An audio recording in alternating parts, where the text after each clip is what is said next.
Hello everyone, welcome to UPSC memory meetings. ఆహ్, నిన్న మనం డిస్కస్ చేసుకున్నాం కదా కొన్ని టాపిక్స్. ఏంటది అంటే ఫెరా యాక్ట్ అంటే ఏంటి? ఎంఆర్టీపీ అంటే ఏంటి? ఓకే, న్యూ ఇండస్ట్రియల్ పాలసీస్ అంటే ఏంటి? ఓకే, సో ఇవాళ టాపిక్ వచ్చేసి మనకి foreign trade. Got it? Foreign trade. Foreign trade అంటే ఏంటి? నార్మల్గా మన అందరికీ ఏం తెలుసు? ఫారెన్ ట్రేడ్ అంటే ఫారెన్కి వెళ్ళి ట్రేడ్ చేయడం అలా కాదు. ఫారెన్ ట్రేడ్ అంటే imports and exports, right? Imports and exports okay సైమల్టేనియస్గా. ఓకే. సైమల్టేనియస్‌గా గవర్నమెంట్ పర్స్‌పెక్టివ్ నుంచి చూసుకుంటే ఫారెన్ ట్రేడ్ అంటే ఇంపోర్ట్స్ అండ్ ఎక్స్‌పోర్ట్స్ సైమల్టేనియస్‌గా బ్యాలెన్స్ చేసుకుంటూ రావడం ఫారెన్ ట్రేడ్ అవుతుంది. అంటే గవర్నమెంట్ పర్స్‌పెక్టివ్ నుంచి చూస్తే ఏమవుతుందంటే ఎక్స్‌పోర్ట్స్ ఎక్కువైనా గవర్నమెంట్‌కి ప్రాబ్లమే. ఇంపోర్ట్స్ ఎక్కువైనా గవర్నమెంట్‌కి ప్రాబ్లమే. ఓకే. సో, గవర్నమెంట్ పర్స్‌పెక్టివ్ నుంచి ఫారెన్ ట్రేడ్ అంటే అది. Balancing of the exports and imports which are happening from our country that is India. Okay. To any of the other countries. Either it's in the form of goods or services. తెలుగులో చెప్పాలంటే foreign trade అంటే government perspective నుంచి చూస్తే ఏంటంటే imports కానీ exports కానీ ఏవైతే ఉన్నాయో అవి బ్యాలెన్స్డ్గా ఉండాలి. ఎక్స్పోర్ట్స్ పెరిగినా ప్రాబ్లమే, ఇంపోర్ట్స్ పెరిగినా ప్రాబ్లమే. అవి బ్యాలెన్స్ చేసుకుంటూ government and reserve bank of India కొన్ని ప్రికాషనరీ మెజర్స్ తీసుకుంటాయి. ఓకే, అసలు ప్రికాషనరీ మెజర్స్ ఏంటి? ఫారెన్ ట్రేడ్ అంటే ఏంటి? కొంచెం డీటెయిల్గా డెప్త్గా వెళ్దాం ఇవాళ టాపిక్లో. Okay, coming back to the topic. So, India ఉంది. India export to USA. ఏంటవి? గూడ్స్, ఏదైనా goods. Okay. So, for example మన ఇండియా నుంచి like toor dal. Okay. Hmm, toor dal ఒక పప్పు ఎళ్ళిందనుకుందాం. Okay. Toor dal. Okay. Toor dal ఎళ్ళింది. Got it? So, మనం యూఎస్ఏకి ఎక్స్‌పోర్ట్ చేసాం. యూఎస్ఏకి యూఎస్ఏకి ఎక్స్‌పోర్ట్ చేసాం మనం. ఓకే. యూఎస్ఏ నుంచి మనం ఏమైనా ఎలక్ట్రానిక్ గ్యాడ్జెట్స్ ఇంపోర్ట్ చేసుకున్నాం. Got it? యూఎస్ఏ నుంచి మనం ఏమైనా ఎలక్ట్రానిక్ గ్యాడ్జెట్స్ ఇంపోర్ట్ చేసుకున్నాం. సో, మనం టూర్ డాల్ ఎక్స్‌పోర్ట్ చేసాము. ఏమైనా ఎలక్ట్రానిక్ గ్యాడ్జెట్స్ ఇంపోర్ట్ చేసాం. Got it? నెక్స్ట్. సో, ఎలా వర్క్ అవుతుంది? ఫర్ ఎగ్జాంపుల్ దాల్ బదులు రైస్ అనుకుందాం. రైస్ మనం ఎక్స్‌పోర్ట్ చేసాము. ఓకే. ఆహ్, ఏదైనా ఎలక్ట్రానిక్స్ మనం ఇంపోర్ట్ చేసుకున్నాం. Got it? సో, చూద్దాం. ఇండియా. సో, ఇప్పుడు యూఎస్ఏ కంపెనీస్‌కి మనం సర్వీసెస్ ఇస్తాం. రైట్? అది కాల్ సెంటర్ అని కానీ, లేకపోతే అదర్ సర్వీసెస్ ఏదైనా సరే యూఎస్ఏలో ఎస్టాబ్లిష్ అయిన కంపెనీకి ఓకే, మనం సర్వీసెస్ ప్రొవైడ్ చేస్తాం ఇక్కడ. రైట్? మనం సపోర్ట్ ఇస్తాం. అండ్ పేమెంట్ మనకి యూఎస్ఏ నుంచి వస్తుంది. సో, ఇదొక ఎగ్జాంపుల్. సో, గూడ్స్‌లో రైస్ అండ్ ఎలక్ట్రిక్ అనుకుందాం. సర్వీసెస్‌లోనేమో ఇలా. యూఎస్ కంపెనీకి మనం సపోర్ట్ చేస్తాము. మనకి పేమెంట్ వస్తుంది. సపోర్ట్ అంటే ఎట్లా? వాళ్ళ కంపెనీ మన దగ్గర ఎస్టాబ్లిష్ చేయడమో, లేదా వాళ్ళ క్లయింట్ అయ్యి మనం ఇక్కడ మన కంపెనీ ద్వారా సర్వీసెస్ ప్రొవైడ్ చేయడము ఒక పార్ట్. సో, వాళ్ళు మన క్లయింట్ కాబట్టి వాళ్ళు మనకు పే చేస్తారు. ఇక్కడ మనం వెండర్ అవుతాం, అప్పుడు మనకు పే చేస్తారు. సో, అదొక పార్ట్. అది సర్వీసెస్ పార్ట్, ఇది గూడ్స్ పార్ట్. సో, అలా ఎగ్జాంపుల్ రాసుకున్నాం మనం. ఓకే. ఇది ఫారెన్ ట్రేడ్ కిందకొస్తుంది. సో, ఇప్పుడు ఫైనాన్షియల్ మ్యాటర్స్. ఇప్పుడు ఎలా వర్క్ అవుతాయి? ఫైనాన్షియల్లీ ఎలా వర్క్ అవుతుందంటే India, USA. Okay. India, USA ఉన్నాయి గదా! సో, ఇక్కడ ఎగ్జాంపుల్ ఏముందంటే మనకి మనం ఎక్స్‌పోర్ట్ చేస్తాం. ఇక్కడ చూడండి. ఇండియా డైరెక్షన్ ఇటుంది. డైరెక్షన్ ఎటుంది? ఇటుంది. మనం ఇండియా ఎక్స్‌పోర్ట్ టు యూఎస్ఏ. ఏం చేస్తాం? ఎక్స్‌పోర్ట్ చేస్తాం. మనం ఎక్స్‌పోర్ట్ చేస్తే ఓకే. వాళ్ళేమవుతుంది? వాళ్ళు డాలర్స్‌లో పే చేయలేరు గదా! You get it? మనం ఎక్స్‌పోర్ట్ చేస్తే ఏమవుతుంది? వాళ్ళు డాలర్స్‌లో పే చేయలేరు మనకి. వాళ్ళ డాలర్ మనకిక్కడ చెల్లదు.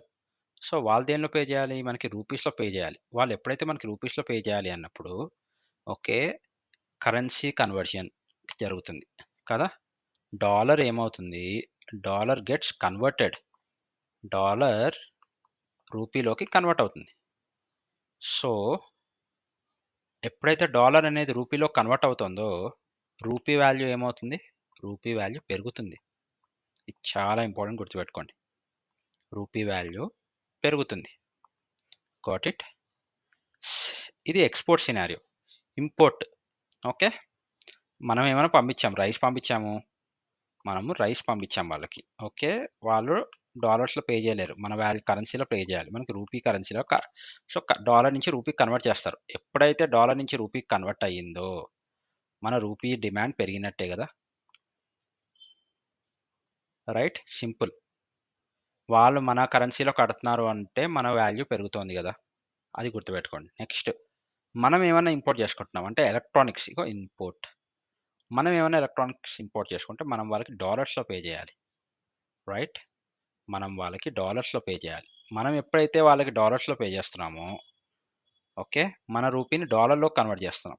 రైట్? మన రూపీని డాలర్‌లోకి కన్వర్ట్ చేస్తున్నాం. అప్పుడేమవుతుంది? డాలర్ వాల్యూ పెరుగుతుంది. ఇది చాలా చాలా చాలా ఇంపార్టెంట్, గుర్తుపెట్టుకోవాల్సింది. మన రూపీలో కన్వర్షన్ జరిగినప్పుడు రూపీ వాల్యూ పెరుగుతుంది. ఎందుకంటే మనకు రూపీస్‌లో పే చేస్తున్నారు. మనం ఎప్పుడైతే వాళ్ళకి డాలర్స్‌లో పే చేస్తున్నామో డాలర్ వాల్యూ పెరుగుతుంది. ఓకే. సో, ఇక్కడ అదే రాసుకున్నాం. ఏమని రాసుకున్నాం ఇక్కడ? ఇంపోర్ట్, ఎక్స్‌పోర్ట్ చూసుకున్నారు కదా! India, USA. సో, చూడండి. ఇంపోర్ట్ చేసుకుంటే మాట్లాడుకుందాం ఫస్ట్. ఇంపోర్ట్ చేసుకున్నప్పుడు ఏమవుతుంది? డాలర్ డిమాండ్ పెరుగుతుంది. ఎందుకంటే ఏమవుతుంది? మనం డాలర్స్‌లో పే చేస్తున్నాం. అప్పుడు ఏమవుతుంది? డాలర్ వాల్యూ పెరుగుతుంది. నెక్స్ట్, మనం ఎక్స్‌పోర్ట్ చేస్తున్నప్పుడు ఏమవుతుంది? వాళ్ళు రూపీస్‌లో డబ్బులు కడుతున్నారు మనకి. అప్పుడు ఏమవుతుంది? రూపీ వాల్యూ డిమాండ్ పెరుగుతుంది. సో, రూపీ డిమాండ్ పెరిగితే ఏమవుతుంది? రూపీ వాల్యూ పెరుగుతుంది. Got it? చాలా చాలా చాలా ఇంపార్టెంట్. మీకు గనక ఈ చిన్న లాజిక్ గనక మీరు మిస్ అయ్యారంటే మీకు ఈ ఎంటైర్ కాన్సెప్ట్ ఏమీ అర్థం కాదు. ఓకేనా? మీరు సింపుల్‌గా గుర్తుపెట్టుకోవాలంటే వాళ్ళు మనకి ఎందులో పే చేస్తున్నారు? రూపీలో పే చేస్తున్నారు. రూపీలో పే చేస్తున్నప్పుడు ఏమవుతుంది? రూపీస్ కావాలి వాళ్ళకింకా. అంటే రూపీస్ డిమాండ్ ఉంది.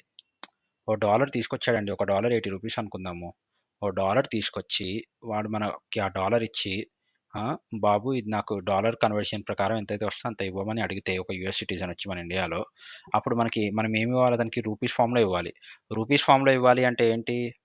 మన దగ్గర ఆ రూపీస్ డిమాండ్ పెరుగుతోంది. అంటే రూపీస్ కావాలిప్పుడు. Got it? Same goes for the dollar. ఎప్పుడైతే డిమాండ్ పెరుగుతుందో అప్పుడు ఆటోమేటిక్‌గా వాల్యూ పెరుగుతుంది. ఓకేనా? సో, ఈ కాన్సెప్ట్ చాలా important. So, next, if Indian students read in USA, okay, if Indian students read in USA, dollar demand will be increased. By that the value gets increased. Simple, మనం ఇందాక మాట్లాడుకున్నాం. ఇప్పుడు చాలా current సినారియోలో చాలా చాలా చాలా చాలా ఇంపార్టెంట్ ఇది. 2024, 25, 23, 22, 21 ఈ పోస్ట్ కోవిడ్ ఎఫెక్ట్ వల్ల చాలామంది యూఎస్‌కెళ్ళి చదువుకోవడం స్టార్ట్ చేశారు. But maybe pre covid, subject me to the correction. But నేను మళ్ళీ చెప్తోంది ఏంటంటే, no matter how many Indians, okay, if they go and study in the US, ఎంతమంది ఇండియన్స్ అయినా సరే వెళ్ళి యూఎస్లో చదువుకుంటే మనం ఫీజు డాలర్లో కట్టాలి. ఎప్పుడైతే మన ఇండియన్ రూపీస్ని డాలర్లో కన్వర్ట్ చేసి డాలర్లో కడుతున్నామో ఆటోమేటిక్గా డాలర్ డిమాండ్ పెరుగుతుంది. ఎప్పుడైతే డాలర్ డిమాండ్ పెరుగుతుందో దాని వాల్యూ పెరుగుతుంది గ్లోబల్ మార్కెట్లో. ఇది చాలా చాలా చాలా ఇంపార్టెంట్. ఓకే. దీనికి కౌంటర్ ఆర్గ్యుమెంట్ కూడా చెప్పగలను నేను. కౌంటర్ ఆర్గ్యుమెంట్ ఏంటంటే, ఎప్పుడైతే మన ఇండియన్స్ అక్కడికెళ్ళి డాలర్స్‌లో ఎర్న్ చేసి, ఆ డాలర్స్‌ని తీసుకొచ్చి ఇండియాలో మళ్ళీ ఇన్వెస్ట్ చేయడము, లైక్ ల్యాండ్స్ పర్చేస్ చేయడము, రియల్ ఎస్టేట్ చేయడమో, లేదా హాస్పిటల్స్ కట్టడమో, లేదా ఏమన్నా స్కూల్స్ లాంటివి ఎస్టాబ్లిష్ చేయడం వల్ల ఇండియాలో ఎకనామీ కూడా బెటర్ అవుతుంది. That's a counter argument. But yeah! అది ఎంతవరకు జరుగుతోంది ఏంటనేది మనం లైక్ రిసర్చ్ చెప్తుంది. But this is what it is. ఓకేనా? ఆ తర్వాత నెక్స్ట్, ఇంపోర్ట్స్. సో, మళ్ళీ మన టాపిక్ వచ్చేద్దాం. Imports, if imports are increased, then dollar demand gets increased. Then dollar value gets increased. Export, if exports are increased, okay, rupee demand gets increased. So, the dollar value goes down and dollar demand goes down. ఓకేనా? చెప్పాల్సిన అవసరం ఏం లేదు. మీకు అర్థమవుతుంది కదా! Export increase అవుతే rupee demand increase అవుతుంది. అప్పుడు రూపీ వాల్యూ ఇంక్రీజ్ అవుతుంది. అప్పుడు డాలర్ వాల్యూ ఆటోమేటిక్‌గా డాలర్ తగ్గిపోతుంది. రూపీ వాల్యూ ఇంక్రీజ్ అయినప్పుడు డాలర్ డిమాండ్ తగ్గిపోతుంది. అదే ఇంపోర్ట్స్ చేసుకుంటే ఏమవుతుందంటే డాలర్ డిమాండ్ పెరుగుతుంది. అప్పుడు ఆటోమేటిక్‌గా డాలర్ వాల్యూ పెరుగుతుంది అని చెప్పి చెప్తున్నారు ఇక్కడ. Got it? Next foreign exchange. Foreign exchange. Foreign ఎక్స్చేంజ్‌లో 2 టైప్స్. Fixed, floating. ఫిక్స్డ్ అంటే పర్మనెంట్. ఫ్లోటింగ్ అంటే వేరీ అవుతూ ఉంటుంది. ఓకే. సో, ఫిక్స్డ్‌కొద్దాం ఫస్ట్. ఈ ఫిక్స్డ్ ఫారెన్ ఎక్స్చేంజ్ రేట్స్ ఏవైతే ఉన్నాయో అది ఆర్‌బీఐ డిసైడ్ చేస్తుంది ప్రైజెస్. ఓకేనా? ఆర్‌బీఐ డిసైడ్ చేస్తుంది ప్రైజెస్. ఎందుకు అంటే నేను స్టార్టింగే చెప్పాను టాపిక్. ఇంపోర్ట్, ఎక్స్‌పోర్ట్స్ బ్యాలెన్స్ చేయడానికి ఇంపోర్ట్స్ పెరిగినా ప్రాబ్లమే, ఎక్స్‌పోర్ట్స్ పెరిగినా ప్రాబ్లమే. ఓకే. సో, బ్యాలెన్స్ చేయడానికి ఆర్‌బీఐ కొన్నిసార్లు కొన్ని యాక్షన్స్ తీసుకుంటుంది. సో, ఏంటి ఆర్‌బీఐ డిసైడ్ చేస్తుందంటే when rupee is week it is called devalue గదా! రూపీ వీక్ అయినప్పుడు డీవాల్యూ. సో, ఆర్‌బీఐ ఏం డిసైడ్ చేస్తుంది? రూపీని వీక్ చేస్తుంది. డీవాల్యూ చేస్తుంది. ఎప్పుడు అంటే RBI decides when dollar value. Okay. Dollar value mentioning rupee value less than market price. Okay. RBI ఏం decide చేస్తుంది? ఇవి కొన్ని సినారియోస్ ఉంటాయి. కొన్ని సినారియోస్ తర్వాత మాట్లాడుకుందాం. రూపీ వాల్యూని డీవాల్యుయేట్ చేస్తుంది ఆర్‌బీఐ. ఎందుకు అంటే RBI decides the dollar value. Okay. That has been mentioned. Dollar value ఏదైతే ఉందో రూపీ వాల్యూకి లెస్ చేస్తుంది. డాలర్ వాల్యూ కంటే రూపీ వాల్యూని లెస్ చేస్తుంది ఆర్‌బీఐ. మార్కెట్ ప్రైస్ కంటే. అంటే ఇంకా నేను షార్ట్ ఫార్మ్‌లో రాసుకున్నాను. ఇంకా సింపుల్‌గా చెప్పాలంటే dollar value for example dollar value మనది $1 ఈజ్ ఈక్వల్స్ టు 80 రూపీస్ ఉందనుకుందాం. మనది 80 రూపీస్. ఓకే. 80 రూపీస్ ఉందంటే కొన్ని సిట్యుయేషన్స్‌లో ఆ సిట్యుయేషన్స్ ఏంటనేది మనం ముందు ముందు వస్తాయి. కొన్ని సిట్యుయేషన్స్‌లో ఆర్‌బీఐ ఏం చేస్తుందంటే గ్లోబల్ మార్కెట్ ప్రకారము లేకపోతే అప్పుడు నడుస్తున్న కరెంట్ సిట్యుయేషన్ ప్రకారం 80 అయితే ఆర్‌బీఐ ఇఫ్ వాంటెడ్ టు కావాలనుకుంటే ఆర్‌బీఐ ఈ వాల్యూని ఇంకా తగ్గిస్తుంది. మార్కెట్ వాల్యూ కంటే మన రూపీ వాల్యూని. Got it? అర్థమైందా మీకు? సో, ఇది ఎందుకు ఏంటి అనేది మనకు ముందు ముందు తెలుస్తుంది. ఇలా రూపీ మార్కెట్ వాల్యూ కంటే ఇలా డాలర్‌తో కంపేర్ చేసుకొని మార్కెట్ వాల్యూ కంటే వాళ్ళ సొంత కరెన్సీ వాల్యూ తగ్గించుకున్న కంట్రీలో చైనా. చైనా ఈ రూల్‌ని చాలా ఇయర్స్ నుంచి ఫాలో అవుతుంది. మీకు అర్థమవుతుందా? చైనా ఈ రూల్‌ని చాలా ఇయర్స్ నుంచి ఫాలో అవుతుంది. వాళ్ళు వాంటెడ్‌లీ వాళ్ళ కరెన్సీ ఏదైతే ఉందో దాన్ని మార్కెట్‌లో ఉన్న వాల్యూ కంటే చాలా అంటే చాలా అంటే చాలా తగ్గించుకున్నారు. అండ్ అదే నడుస్తుంది గూడా. ఎందుకంటే వాళ్ళ రీజన్స్ ఏంటంటే చైనా అనేది మ్యానుఫ్యాక్చరింగ్ హబ్. ఓకేనా? చైనా అనేది మ్యానుఫ్యాక్చరింగ్ హబ్. ఓకేనా? చైనా అనేది మ్యానుఫ్యాక్చరింగ్ హబ్ కాబట్టి ఓకే. మీరెప్పుడైతే వాళ్ళ కరెన్సీకి లో వాల్యూ ఇస్తారో ఓకే. వాళ్ళ కరెన్సీకి లో వాల్యూ ఇస్తారో production of the production of the products will cost you less కదా!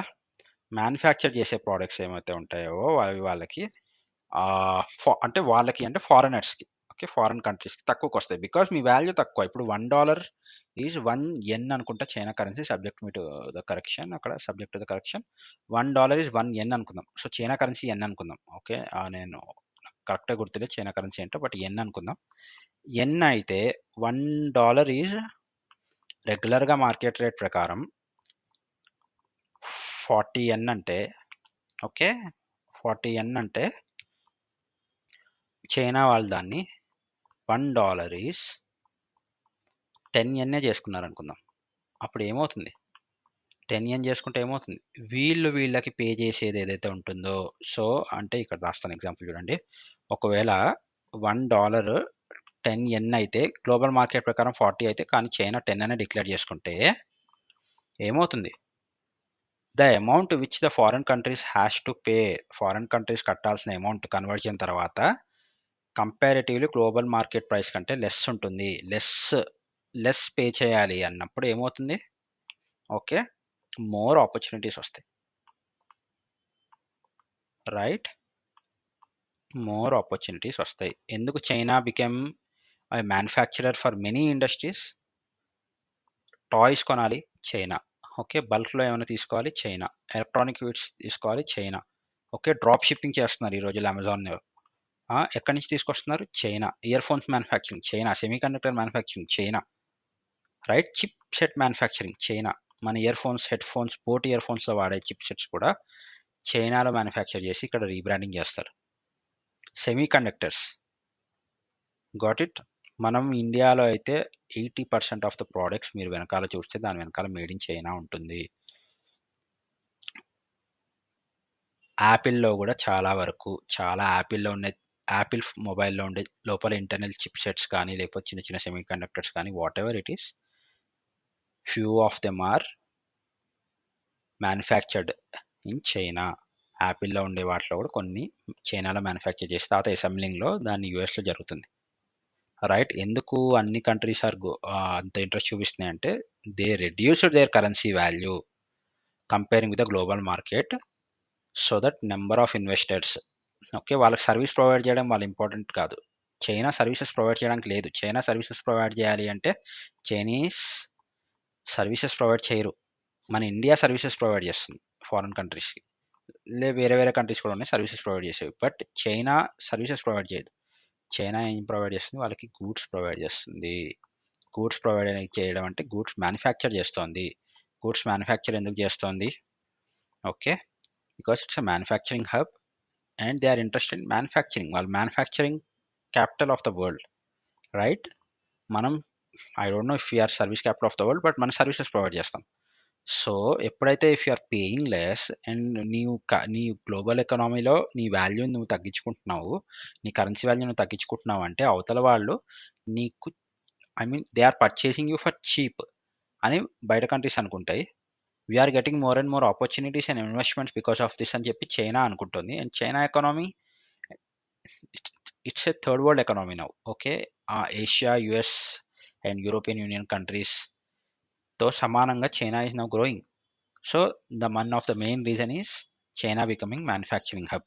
అది మ్యానుఫ్యాక్చరింగ్ హబ్గా మారడానికి one of the main reason is global మార్కెట్తో కంపేర్ చేస్తే చైనా కరెన్సీని డీవాల్యూ చేసుకోవడం is the one of the important step. Okay. And it's a vital information. ఇది మీకు చాలామంది చెప్పరు, but that is the fact which is happening. Okay, మీరు check చేసుకోండి. సో మ్యానుఫ్యాక్చరింగ్ హబ్ అవ్వాలంటే వాళ్ళ కరెన్సీని డివాల్యూ చేసుకుంటేనే వాళ్ళకి ఎన్ నెంబర్ ఆఫ్ ఇన్వెస్టర్స్ వస్తారు, ఎన్ నెంబర్ ఆఫ్ ఆర్డర్స్ వస్తాయి. ఓకే. రీజనల్ అమౌంట్‌లో, రీజనబుల్ ప్రైజెస్‌లో మనకి చైనా ప్రొడక్ట్స్ ఎందుకు దొరుకుతాయి అంటే that is the reason. Okay. They have their own economic program. వాళ్ళు దాని ప్రకారం ప్లాన్ చేసుకున్నారు. అందుకే దాన్ని డివాల్యూ చేసుకున్నారు. వాళ్ళు మ్యానుఫ్యాక్చరింగ్ హబ్‌గా మారారు. ప్లాస్టిక్ ఐటమ్స్ నుంచి చిన్న చిన్న ఎలక్ట్రానిక్ గ్యాడ్జెట్స్ నుంచి lights, different type of lights etcetera hundreds of things China is manufacturing. And everyone, ప్రతి ఒక్కళ్ళు చైనానే చూస్తున్నారు. ఎందుకు మ్యానుఫ్యాక్చరింగ్ దిశగా అంటే that is the reason. Got it? So coming back to the topic again. So RBI decides the dollar value, mentioning that rupee value is less than market price. Next, floating demand and supply బట్టి కూడా foreign exchange rate అనేది decide అవుతుంది. Okay. ఇది దేనికి అంటే due to imports rupee value decreases. నేను ఇందాక చెప్పా కదా, ఇంపోర్ట్స్ చేసుకుంటే వాళ్ళు మనకి పే చేసేది ఏంటి? ఓకే. సారీ, ఇంపోర్ట్స్ చేసుకుంటే మనం వాళ్ళకి పే చేసేది వాళ్ళ కరెన్సీలో పే చేయాలి. ఎప్పుడైతే వాళ్ళ కరెన్సీలో పే చేస్తున్నామో, మన కరెన్సీ నుంచి వాళ్ళ కరెన్సీకి కన్వర్ట్ చేస్తున్నామో, ఆ కన్వర్షన్ ఏదైతే వాళ్ళ కరెన్సీకి కన్వర్ట్ అవుతుందో అది that is that increases the demand of that currency. ఆ కరెన్సీ యొక్క డిమాండ్ పెంచుతుంది అప్పుడు కదా. సో డెప్రిషియేషన్, డిమాండ్, ఇదిగో చూడండి. Okay. If rupee value increases it is called appreciation. మనం ఎప్పుడైతే ఎక్స్పోర్ట్ చేస్తున్నామో రూపీ వాల్యూ అప్రిషియేట్ అవుతుంది. ఇక్కడ మళ్ళీ రాసుకున్నాం చూడండి. ఎక్స్పోర్ట్ చేస్తే రూపీ వాల్యూ అప్రిషియేట్ అవుతుంది అంటే పెరుగుతుంది. Okay. So demand and supply అనమాట. ఎంత ఇంపోర్ట్ చేస్తున్నాము, ఎంత ఎక్స్పోర్ట్ చేస్తున్నాము అనే దాన్ని బట్టి కూడా ప్రైజెస్ డిసైడ్ అవుతాయి. అదొక scenario. Got it? Next, foreign exchange transactions. Okay. Foreign exchange ట్రాన్సాక్షన్స్ని ఏమంటారంటే బ్యాలెన్స్ ఆఫ్ పేమెంట్స్, బిఓపి. గుర్తుపెట్టుకోండి, నేను బిఓపి అని వచ్చిన ప్రతిసారి బ్యాలెన్స్ ఆఫ్ పేమెంట్స్. ఓకే. దానిలో చిన్న ఎగ్జాంపుల్ ఒకటి రాసుకున్నాం. ఏంటి అంటే బ్యాలెన్స్ ఆఫ్ పేమెంట్ అంటే ఏంటి? ఫారెన్ ఎక్స్చేంజ్ ట్రాన్సాక్షన్ జరిగాక ఆ చివరి సెటిల్మెంట్ టోటల్ ఉంటుంది కదా, మనకి ఫిజికల్ డెఫిసిట్ లాగా అనమాట. మొత్తం ఎక్స్పెండిచరును లైక్ రెవెన్యూ అండ్ ఎక్స్పెండిచర్ మొత్తం క్యాలిక్యులేట్ చేసుకున్నాక మనకి చివరికి మిగిలేది ఏదైతే బ్యాలెన్స్ అమౌంట్ ఉందో అది ఫిజికల్ డెఫిసిట్ అనుకుంటాం కదా. అలాగే దీనిలో కూడా ఆ టోటల్ ఏదైతే ఉందో ఆ టోటల్ని బ్యాలెన్స్ ఆఫ్ పేమెంట్స్ అంటాము. ఇక్కడ ఎగ్జాంపుల్ చూడండి. ఇంపోర్ట్ $110 చేసుకున్నాం, ఎక్స్పోర్ట్ $90 చేసుకున్నాం. ఓకే. అంటే $110 సరుకు తెప్పించుకున్నాం మనం ఏదో ఒకటి ఎలక్ట్రానిక్ గ్యాడ్జెట్స్. ఓన్లీ $90 రైస్ మనకు పంపించగలిగాం. $90 వాల్యూ గల రైస్ పంపించాం. సో, అప్పుడేమవుతుంది ఇంపోర్ట్స్ ఎక్కువ చేసుకున్నాం. ఎక్స్‌పోర్ట్స్ తక్కువ చేశాము. అప్పుడేమవుతుంది -$20 బ్యాలెన్స్ ఆఫ్ పేమెంట్ అనమాట. ఓకే. -$20 బ్యాలెన్స్ ఆఫ్ పేమెంట్ అది డెఫిసిట్‌లో ఉందని అర్థం. అదే మనము ఇంపోర్ట్స్ $90 చేసుకొని రైట్. ఇంపోర్ట్స్ $90 చేసుకొని ఎక్స్‌పోర్ట్స్ $110 చేస్తే సర్ప్లస్‌లో ఉంటుంది గదా! సర్ప్లస్‌లో ఉంటుంది గదా! సో, +$20 అని ఉంటే balance of payment is surplus. So, ఇది ఎలా ఉంటుంది? ఇప్పుడు అలా ఎందుకేసుకుంటున్నారు? ఎప్పటికప్పుడు కట్టరా అంటే నో. దేర్ ఈస్ ఎ ఆహ్, దేర్ ఈస్ ఎ జనరల్‌గా like there is a notion that మనం దాన్ని టాలీ చేసుకుంటాం. టాలీ చేసి రిమైనింగ్ అమౌంట్ మీద చూసుకుంటాం లెక్క. ఫర్ ఎగ్జాంపుల్ మనకి యూఎస్‌కి లైక్ ఇప్పుడు టారిఫ్స్ మీద చాలా న్యూస్ ఒస్తుంది. ట్రంప్ ఎలక్ట్ అయ్యాక రైట్. ఈ టారిఫ్స్ ఇంత పడుతున్నాయి, ఇంత పడుతున్నాయి, మనం ఎక్కువ చార్జ్ చేస్తాము. ఓకే. టారిఫ్స్ అందుకే అది ఇది అని చెప్పి. ఎందుకు అంత ప్రాబ్లమ్ ఒస్తుంది? Because of this balance of payment. Right. వాళ్ళెప్పుడైతే మన దగ్గరకొచ్చి టారిఫ్ తగ్గిస్తే మనం ఒకవేళ ఓకే. మనదెక్కడ లోకల్ మ్యానుఫ్యాక్చరర్స్ ఎఫెక్ట్ అవుతారు. రైట్. ట్రంప్ వచ్చాక ఈ టాపిక్ హాట్ డిస్కషన్ అయింది కదా! ఇండియా చాలా టారిఫ్స్ పెడుతోంది. టెస్లా ఇండియాలో అమ్మడానికి లేదు. స్టార్లింక్ ఇండియాలో రావడానికి లేదు. ఓకే. హార్లీ డేవిడ్సన్ లాంటి కాస్ట్‌లీవి ఎందుకు కాస్ట్‌లీ అవుతాయి అంటే because of the excess tariffs. మనకి ఎక్సెస్ టారిఫ్స్ ఏవైతే ఉంటాయో ఈ టారిఫ్స్ వల్ల ఫారిన్ కంట్రీస్ మన ఇండియాలోకి రావు. ఇది గవర్నమెంట్ ఎందుకు సెట్ చేస్తుందంటే లోకల్ మ్యానుఫ్యాక్చరర్స్‌ని ప్రొటెక్ట్ చేయడానికి. సో, ఇప్పుడు వాళ్ళేం చూస్తున్నారు? యూఎస్ పర్స్‌పెక్టివ్‌లోని చూస్తే వాళ్ళ ఎక్స్‌పోర్ట్స్ పెంచుకోవడానికి ట్రై చేస్తున్నారు. ఓకే. వాళ్ళ ఎక్స్‌పోర్ట్స్ పెంచుకోవడానికి ట్రై చేస్తున్నారు. వాళ్ళు ఎక్స్‌పోర్ట్స్ పెంచుకోవడానికి ట్రై చేయడం వల్ల ఏమవుతుంది? వాళ్ళ బ్యాలెన్స్ ఆఫ్ పేమెంట్స్ అనేవి ఎక్స్‌పోర్ట్స్ పెరిగి వాళ్ళ ఇంపోర్ట్స్ తగ్గితే, మన ఇండియాతో చూసుకుంటే బ్యాలెన్స్ ఆఫ్ పేమెంట్స్ అనేది వాళ్ళది సర్ప్లస్‌లోకెళ్తుందప్పుడు. ఓకే. ఈ బ్యాలెన్స్ ఆఫ్ పేమెంట్స్ అనేది సర్ప్లస్‌లో వెళ్తుంది. వాళ్ళకి ఎప్పుడైతే సర్ప్లస్‌లో వెళ్తుందో మనమే వాళ్ళకివ్వాలి మనీ. సో, ఇలాంటివి జరగకుండా ఉండడానికి మన ఇండియన్ గవర్నమెంట్ తీసుకున్న ఇనిషియేటివ్ ఏంటి? Vocal for local. Okay. Vocal for local. ఏవో ఇంపోర్ట్ చేసుకోవడము అవి ఇవి ఎందుకు? మన లైక్ హోమ్ మ్యానుఫ్యాక్చర్డ్ అనమాట. అంటే మన కంట్రీ మ్యానుఫ్యాక్చర్డ్ వాటిని ఎంకరేజ్ చేద్దామని చెప్పి మోడీ గారు చెప్పారు. ట్రంప్ ఏమంటున్నాడు? టారిఫ్స్ తగ్గించండి. మా వాళ్ళు లైక్ ఇక్కడ చేసుకుందాం అనుకుంటున్నారని. So, this is all a war for balance of payments. Foreign trade అనేది. మీకిప్పుడు అర్థమైందిగా. ఇది కరెంట్ అఫైర్స్ కిందకొస్తుంది. ఇప్పుడు మనం డిస్కస్ చేసుకుంది. ఈ టారిఫ్స్ ఇవంతా ఏంటి అంటే. So, coming back to the topic again. Foreign exchange అంటే balance of payments. Imports $110 exports అంటే -20. సో, అదే రివర్స్ అయితే మాత్రం +20 surplus deficit. Okay. So, next ఏమనుంది? డాలర్స్ కమింగ్ టు ఇండియా అంటే కరెంట్ అకౌంట్.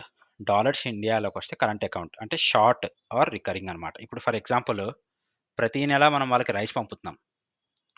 ప్రతి నెల మనం వాళ్ళకి రైస్ పంపుతున్నాము. ఓకే. అంటే రైస్ ఎక్స్‌పోర్ట్ చేస్తున్నాం. ఒక డీల్ ఉంది మనకి వాళ్ళకి యూఎస్‌కి. సో, ప్రతి నెల వాళ్ళకి మనం రైస్ ఎక్స్‌పోర్ట్ చేస్తే ఏమవుతుంది? ఓకే. షార్ట్ అమౌంట్స్‌లో మనకి వస్తాయి. షార్ట్ అంటే it's a huge amount. But government పర్స్‌పెక్టివ్‌లో చూసుకుంటే షార్ట్ అమౌంట్స్‌లే వస్తున్నాయి. అదే రికరింగ్ రెవెన్యూ అనమాట ఇది. రికరింగ్ అంటే మళ్ళీ వచ్చేది. మనం ప్రతి మంత్ ఒక 5 కేజీస్ పంపుతాం. వాళ్ళు 5 కేజీస్ తగ్గ మనీ మనకిస్తారు. Dollars coming to India. చూసుకుంటే కరెంట్ అకౌంట్. ఓకే. సో, ఈ షార్ట్‌గా వచ్చేవి ఏవైతే ఉన్నాయో చిన్న ఇంపోర్ట్స్‌కి మనకొచ్చే మనీ ఏవైతే ఉన్నాయో షార్ట్ ఆర్ రికరింగ్. అంటే ఎప్పుడు రిపీట్ అయ్యేవన్నమాట. రికరింగ్ అంటే రిపీట్ కదా! రిపీట్ అయ్యేయి ఇది. ఒక ట్రేడ్ ఉంది. ఆ ట్రేడ్ ప్రకారం మనం పంపిస్తూ ఉంటే మనకు పడుతూనే ఉంటాయి. సో, కరెంట్ అకౌంట్‌లోకొస్తాయి అవి. క్యాపిటల్ అకౌంట్ అంటే ఏంటంటే foreign direct investment FDI. FDI అంటే ఏంటి? ఒక హ్యూజ్ ఇండస్ట్రీ ఆహ్, ఆహ్, like in today's day either it's a Deloitte, Accenture అలాంటి ఒక పెద్ద సర్విస్ బేస్డ్ ఇండస్ట్రీ ఒకటి మన దగ్గర ఎస్టాబ్లిష్ చేయడం. వాళ్ళకక్కడ ఆల్రెడీ ఉంటుంది. మన ఇండియాలో ఒక బ్రాంచ్ ఓపెన్ చేయడం. సో, అది క్యాపిటల్ అకౌంట్ కిందకెళ్తుంది. Foreign direct investment. Okay. Next అవి గాకుండా మనకి ఈసీబీ అని ఉంటుంది. ఎక్స్‌టర్నల్ కమర్షియల్ బారోయింగ్స్ అని ఉంటుంది. మన వాళ్ళు కొన్ని ఇండస్ట్రీస్ ఫారెన్ ఇన్‌స్టిట్యూషనల్ ఇన్వెస్టర్స్ దగ్గర, బ్యాంక్స్ దగ్గర గూడా లోన్స్ తీసుకుంటారు. ఆ వారా గూడా బయట నుంచి మన కంట్రీలోకి డబ్బులొస్తాయి డాలర్స్. ఎలా అంటే ఎక్స్‌టర్నల్ కమర్షియల్ బారోయింగ్. బయట కమర్షియల్ బారోయింగ్ అంటే తీసుకోవడం. Commercial borrowing. ఓకే.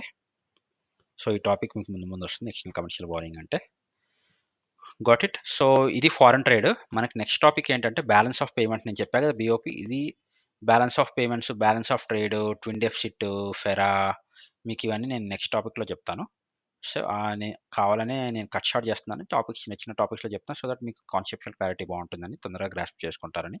సో, రేపటి క్లాస్ వచ్చేసి బ్యాలెన్స్ ఆఫ్ పేమెంట్స్ చెప్పుకుందాం మనం. మన ట్విన్ డెఫిసిట్, ఫిస్కల్ డెఫిసిట్ అంటే ఏంటి? ఆ తర్వాత మనం డీవాల్యుయేషను, ఈ మార్కెట్ స్టెబిలైజేషన్ స్కీమ్స్ అది ఇంకో రోజు చెప్పుకుందాం. సో దట్ కట్ షార్ట్ అవుతాయి మన టాపిక్స్. ఓకేనా? And thank you everyone. Have a great day. Subscribe చేయడం మర్చిపోకండి. బాయ్.